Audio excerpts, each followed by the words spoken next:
vous emballez. Allez, en plein chemin, elle sent que son mari est en train de mourir. Il faut se surpasser, non? Au nom de Jésus, esprit de mort, Seigneur, je refuse la mort. Tu commences à... Même sur lui, tu veilles. Jusqu'à constater, inspiré par le Saint-Esprit, il faut vite le cire quand c'est surpassé. Je suis sûre qu'elle n'était pas très contente, très satisfaite, rentrer encore en Égypte avec tout ce que j'ai entendu. Il doit avoir... Mais elle s'est surpassée. Je dois continuer à être cette femme de prière parce que le discernement, ça ne peut être que quand tu restes en contact avec Dieu. Elle a pu discerner, s'est surpassée chaque fois. Elle s'est surpassée. Si je reste dans le murmure, pourquoi, comment et tout ça, non, non, non, non, non. Je me surpasse.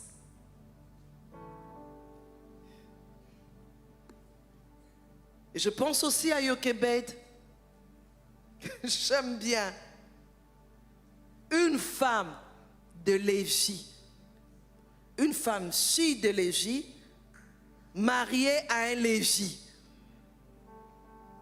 Mais le Lévi n'a pas vu que l'enfant était beau, qu'il fallait le cacher.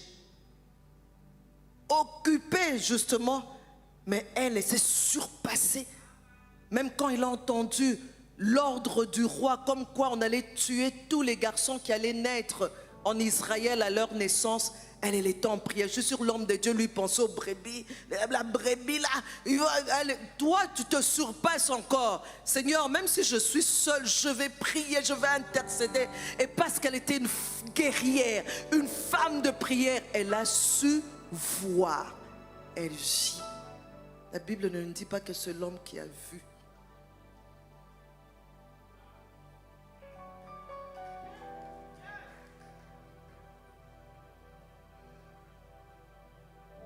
J'ai parlé de 3 choses. Et vous êtes là, on dirait que vous attendez la 4e, la 5e, la 6e. J'ai parlé de 3 choses. Alors, 4e, j'ai posé cette même question à plus de 20 femmes de serviteurs de Dieu. Waouh, les réponses. La plupart d'entre elles sont de loin moins âgées que moi. Mais j'ai aimé leur sincérité. J'ai sélectionné une. Plusieurs ont parlé de ce que moi, j'ai les 3 choses que j'ai épinglées, mais je voudrais particulièrement vous lire ce que l'une d'elles a dit. J'aurais aimé qu'on me dise que la femme d'un pasteur, c'est un peu comme un gardien de but dans un match. Elle n'est peut-être pas sur le projecteur, mais elle est en première ligne dans les moments décisifs.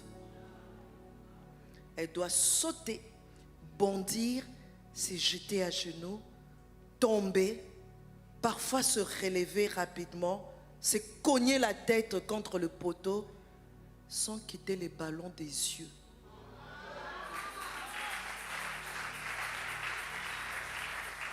Elle doit attraper le ballon au bon moment, même quand personne ne voit l'effort que cela lui demande. Elle doit rester concentrée, même quand les adversaires rôdent autour du but. Et surtout, elle doit faire attention de ne pas laisser tomber ce que Dieu a placé entre ses mains au moment critique. Quand tu as le ballon, attention! Parce que si tu es distraite, le ballon tombe, on peut mettre un but. N'est-ce pas? On peut encore tirer. Elle n'est pas la star du terrain, mais elle porte la pression de tout ce qui peut basculer à un instant. Elle ne joue pas pour être applaudie. Elle reste dans son poste, même quand c'est épuisant, silencieux ou injuste. Elle ne sauve pas tous les buts, mais elle donne tout pour défendre ce qui compte. Son foyer, son mari, la vision. Alors oui, elle tombe parfois, mais elle apprend à se relever en Christ. Ma petite observation est que l'appel est là, mais plusieurs ne se préparent pas. Être la femme d'un serviteur de Dieu est un appel. Chacune de nous doit en être consciente. J'ai aimé cette phrase et je la répète. Ce qu'on ne porte pas à cœur pèse encore plus lourd sur les épaules.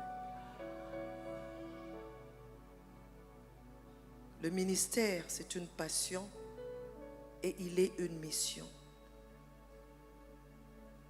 Mais la passion permet de continuer. Si Dieu permet que j'en parle, c'est pour toutes celles qui aspirent à se marier à un serviteur de Dieu. Pour toutes celles qui viennent de s'engager dans le fiançailles avec un serviteur de Dieu. Mais aussi pour toutes celles qui sont encore jeunes dans le mariage. Très cher appelé. Vous pouvez apprendre de moi. Aussi de toutes celles qui vous ont précédé et qui s'expriment. Plusieurs ne s'expriment pas, mais il y en a qui s'expriment. Moi, je me suis exprimée aujourd'hui. Plusieurs ne voient que le privilège et non la responsabilité. Et non les responsabilités. Voilà une partie de choses qui vous attend très cher. Ce sont les incontournables du ministère. Vous pouvez faire mieux que moi, mieux que nous, mais c'est dans la mesure où vous acceptez que nous puissions vous servir d'exemple.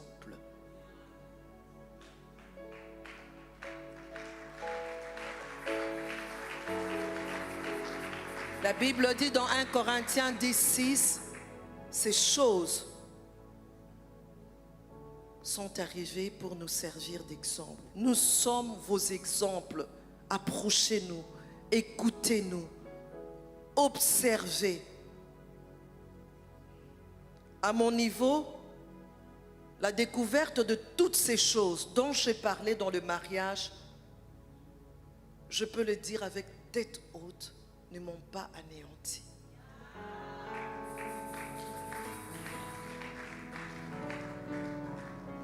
Je sais que j'ai été choisie et j'en ai la capacité.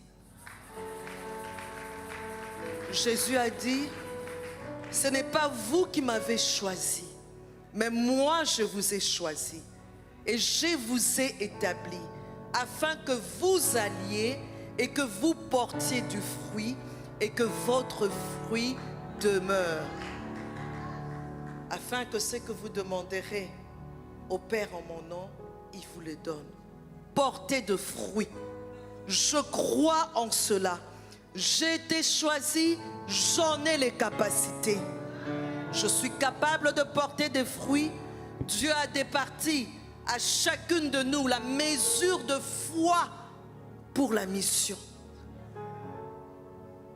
La mesure de foi départie en moi n'est pas la même mesure de foi départie en toi.